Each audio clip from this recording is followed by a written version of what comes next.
Hello, and welcome back to Something to Noodle On. I'm your host, Mac and Cheese Please, but you can call me Mac. Did you know that we have a Twitter? You can follow us at A Pod to Noodle On to continue the conversation. All right, let's get into it, shall we? Today, we're talking about parasocial relationships. We all have probably entered into one without even realizing it. Whether it was with someone we watch on YouTube, Twitch, a fictional character from a TV show, or maybe even a book. We'll take a deep dive into what they are, how they form, and the impacts parasocial relationships can have.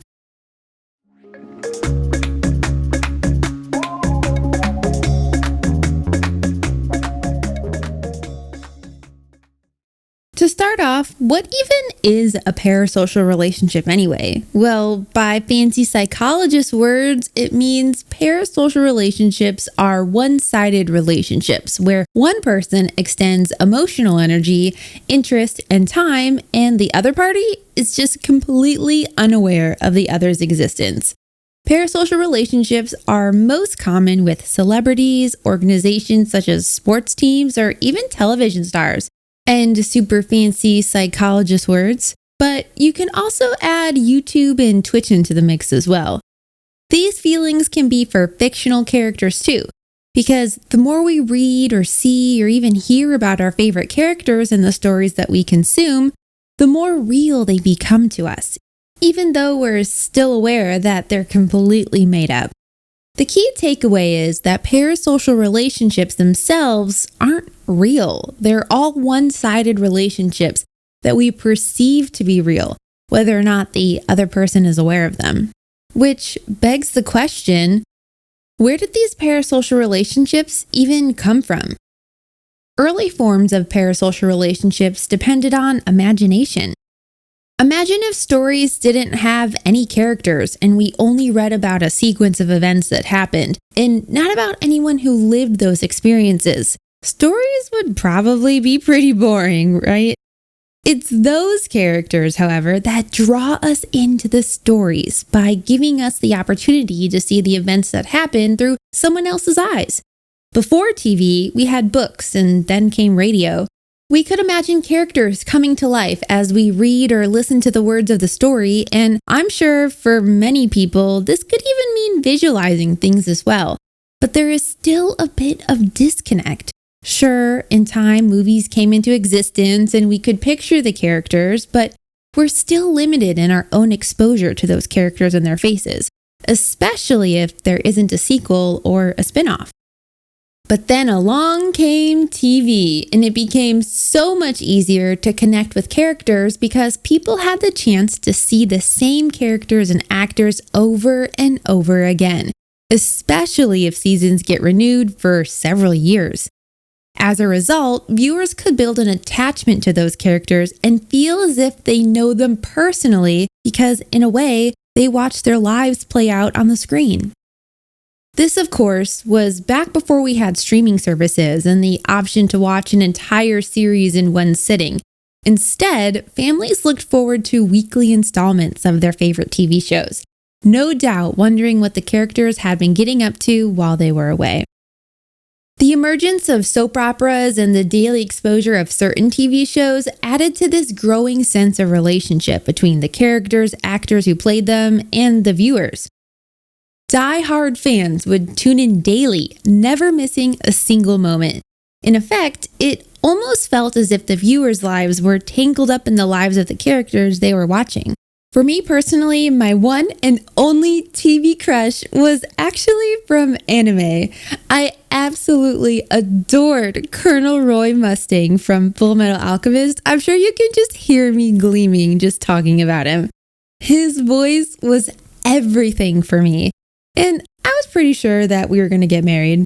However, the only problem was that Travis Willingham hadn't met me yet or even knew I existed. So how are we supposed to get married? Not to mention the biggest flaw in my plan, I found out that he was already married and my shot at true love was just completely out the window. Okay, it's not exactly that dramatic, but I was honestly a little bummed to find out that he already had a significant other. In my mind, I was convinced that it was love at first sight, and if he only just met me, it would be happily ever after for the both of us. Obviously, that didn't happen. Now, taking it back to the stories from folklore and books and radio, they're probably some of the earliest instances of what we know as parasocial relationships. But these, however, can take different forms, thanks in large part to the internet and the rise of social media. Now, social media has closed the distance between celebrities and their fans, making it even easier to form intense parasocial relationships. Before social media, we kept up with celebrities by watching the news, reading magazines, or maybe even tuning into gossip shows. Celebrities were so inaccessible that the idea of us versus them was apparent. Hollywood was its own little world, and most of us could only just dream of someday being a part of it. And even though the paparazzi have been around for a pretty long time to capture those brief glimpses of celebrities' personal lives, for the most part, their personal business stayed private. When social media burst onto the scene, that all quickly changed. Suddenly, celebs had a way to invite fans into their lives, and fans, of course, ate that shit up. Perhaps it represented a bit of a power shift for celebrities, since they could effectively erase the middleman. Instead of nosy reporters and photographers trying to inch their way in to make a quick buck selling stories, celebrities now had the ability to update fans directly. Fans, of course, benefited too, because they could now know the minute their favorite star made a big announcement. Thus, the gap between celebrity and fan began to shrink even more. I'd say Twitter was probably the first big social media platform that celebrities took advantage of. Sure, Facebook and MySpace existed, but you had to be their friend and let into their world to see the posts. But Twitter was open season for the world to see. It was a way for celebs to interact with fans according to their own schedule. And back in my day, Twitter had a 140 character limit. That shit sucked. A celebrity could post something short and sweet for their fans, and anyone who saw it could interact with it. Fans would respond with their own thoughts and questions, and if they were lucky, maybe their favorite celebrity would even reply to them. It quickly became apparent which celebrities were more active on Twitter and which ones were more likely to interact with their fans. The idea that celebrities not only shared a platform with fans, but actually replied, it was exciting back when it first started happening, and even now, it still hasn't lost its charm. I still get excited when a celebrity likes a tweet for me. I recently finished Tyler Oakley's audiobook version of Binge, and I tweeted about it. He liked my tweet, and I about died. I was so giddy and so excited. I even screenshotted the tweet and held on to the memory of the moment that Tyler Oakley noticed me. Not only did I do that for Tyler Oakley, but also one of my favorite streamers, Kitty Plays. When she liked one of my tweets years and years ago, I screenshotted that shit, and it still makes me happy to think that someone that I look up to noticed that I even exist. For many people, being on Twitter was the first time that they truly felt like their favorite stars could possibly know they existed. They finally had that direct link. It's easy to see how this could strengthen the idea that fans and celebs could be friends, and thus parasocial relationships became all the more common. People who live stream on Twitch or YouTube have certainly experienced their fair share of parasocial relationships, and some even encourage them. Streaming has closed the gap even more because being in a live broadcast means you are where the celebrity is at that exact time. It makes it easier to feel like friends because you're quote-unquote hanging out together. And this is true even for entertainers who might not be A-list Hollywood celebrities. These streaming platforms raise stars of their own, streamers who are loved and adored by fans just the same as any other high-profile actor. Heck, some actors even stream. Take Adam Conover, for example. He is the host of Adam Ruins Everything, but in his free time, he actually streams on Twitch and has his own Discord server. Streamers and content creators form communities of dedicated viewers who tune in whenever the broadcast goes live in real time. It's intimate and interpersonal. It's a conversation between the streamer and the viewers. Of course, different streamers have different levels of information they're willing to share with the people watching them. Even though the interaction is happening in real time, there is still a veil separating the entertainer from the fan. But it can be easy to forget that when everyone is having fun together. I've heard of a few streamers who try to keep their online lives separate from their IRL lives. Community members become outraged when they learn a streamer they have been watching for 5 years is actually married. Some community members feel like they're owed this information, and because they view the streamer as their friend, they're hurt and feel used when they learn the truth. Recently, a streamer had her car set on fire because she wasn't accepting a viewer's sexual advances towards her. She said no, she wasn't interested, and he traveled 700 miles to hurt her the way he perceived she hurt him. So he set her car on fire, and in the video, you can even see a little bit of her garage being set on fire too. That, my friend, is the definition of a parasocial relationship. Let's take this a little further. When you factor in other social media platforms, it almost feels like we're invited to share every intimate moment with the celebrities we adore. Why would they share if they didn't want us to see it? Many celebrities, entertainers, and streamers, even content creators, they all maintain presence on multiple social media platforms because each one offers a different look at the account holder. Twitter lets us share brief thoughts, Instagram has us posting selfies and food pics, and with TikTok, we can capture brief video clips to show off what we're doing in that very moment. YouTube even lets us share long-form vlog content to get a deeper look inside someone's life. It's easy to get a 360-degree view of someone's life when they're constantly uploading to their socials. And when celebrities do this, it's certainly an invitation for the fans to draw closer, to maybe even see that the stars are normal people too, despite all that glitz and glamour. If they didn't want us to know about it, then they certainly wouldn't be willing to post it, and since we have permission, why shouldn't we look? When grounded in reality, parasocial relationships can be an innocent escape. When they start to take over, they can be dangerous for both the celebrity and the fan. Life is hard, and we all need to get away from the stress it brings from time to time.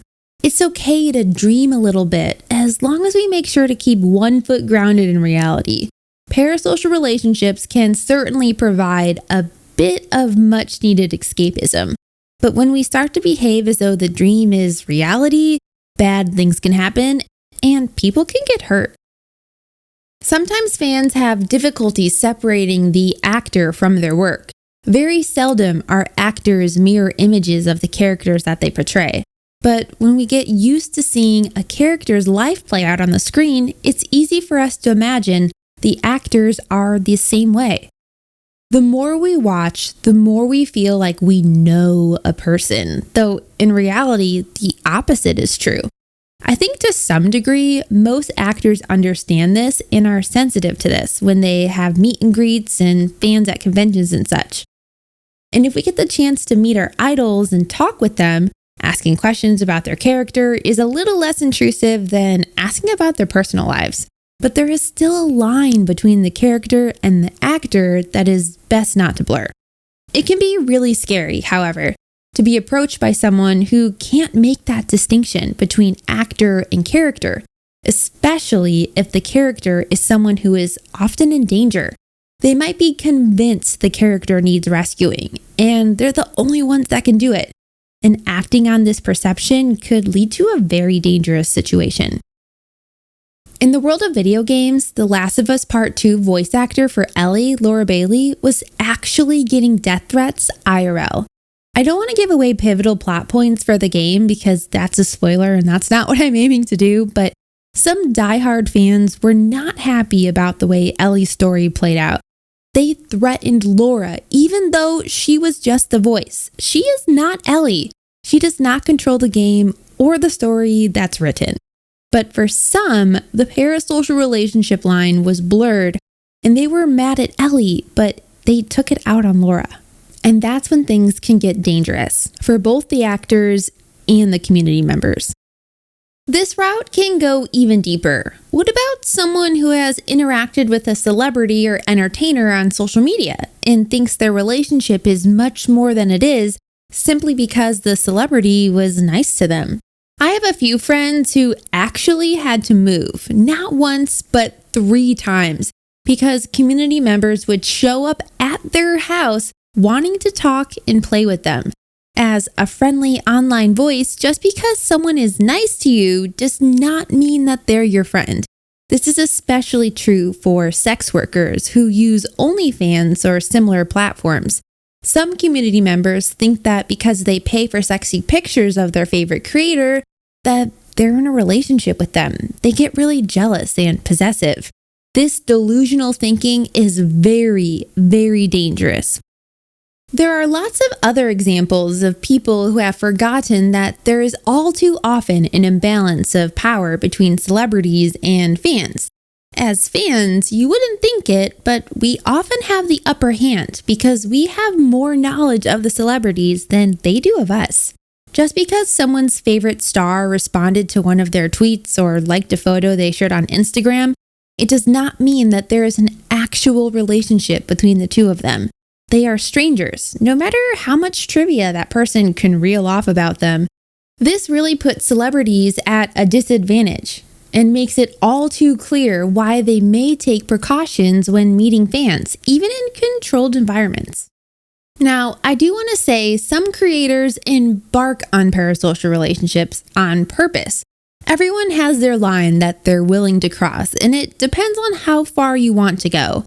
I know of a few creators who have the mentality that if I create a parasocial relationship with the community, then they'll offer more support, whether that's in views, monetary tips or subscriptions, engagement on social media posts, you name it. Creators share a glimpse of their life in return for something, but what they get out of it is ultimately up to them.